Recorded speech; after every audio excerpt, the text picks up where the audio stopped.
tastes like burning. Okay, so this week I wanted to talk about something that's been a very, very growing trend in the industry as far as video games are involved. And that is DLC, or in layman's terms, downloadable content, and where the developer either adds extra story or extra content to expand on the universe and, just make the game, longer, more enjoyable for a longer period of time. This is something that I actually am kind of behind, but at the same time I'm kind of against, because whenever I was growing up, we had when the game came out, it was the game.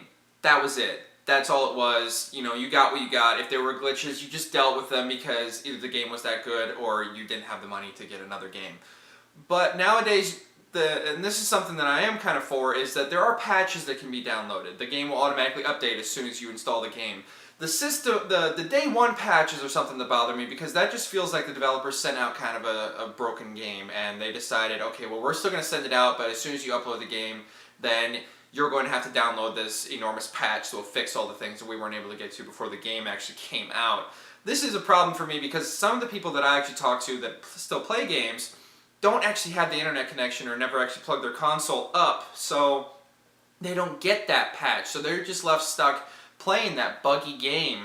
Even though they still get the same experience, things that like clipping or cheap death, stuff like that, that could be fixed if they had the patch, it's just kind of a missed opportunity.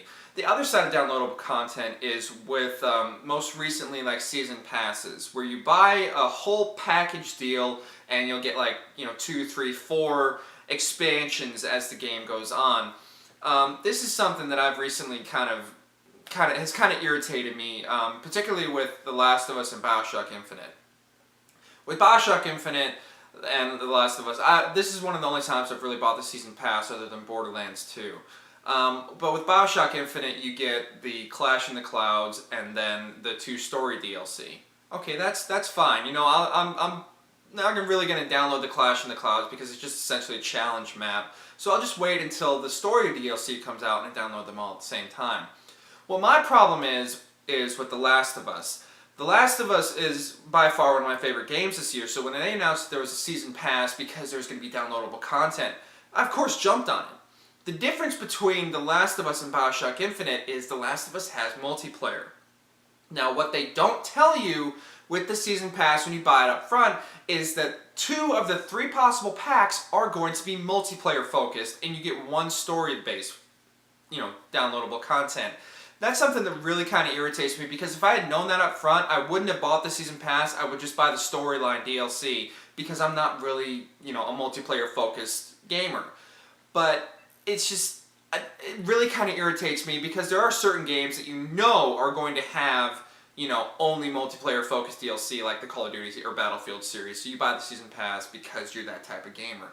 But for someone like me, where I see DLC on a big single-player game, of course I'm going to go for it, especially if I love the game that much, but they don't tell you, oh, well, you're only going to get, like, the season pass will give you extra weapons or something like that. It just feels kind of cheap. And it feels like I'm being cheated because I'm spending more money to get that season pass, and then they're not giving me exactly what I was expecting or what they kind of promised whenever they announced the season pass. One other kind of nuisance as far as downloadable content is concerned is the timeliness of it. This is something that's kind of plagued games ever since the downloadable content first came out. First Mass Effect comes to mind. Whenever they announced the new DLC that was going to come with it, but you had to restart the game in order to play the DLC. That kind of irked me a little bit, but it wasn't that big a deal. The first Mass Effect was great. I'm never going to play it again because I've played it to death. But it's something that was kind of remedied as the series went on and as DLC became, more prevalent. But it's the timeliness of the release of DLC that is really kind of a big, almost spire in the spine of gamers, that if the DLC isn't released within a timely fashion, either they won't download it, or in the case of like Batman Arkham Asylum, for me, I forgot how to play the game.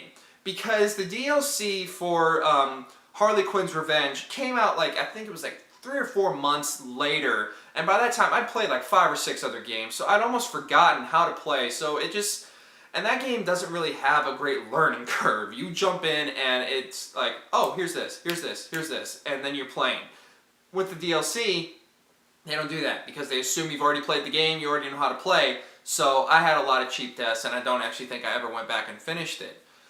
The good side of DLC is that we do get, expanded story that will actually, kind of close off a few other things within the game, like, with The Last of Us, we might get to see what happens with Joel and Ellie, later on in the game, or with Bioshock Infinite, where it kind of expands on the whole universe of Bioshock, or like particularly Alan Wake, where it completely changes what you thought the ending of the game was with the new DLC.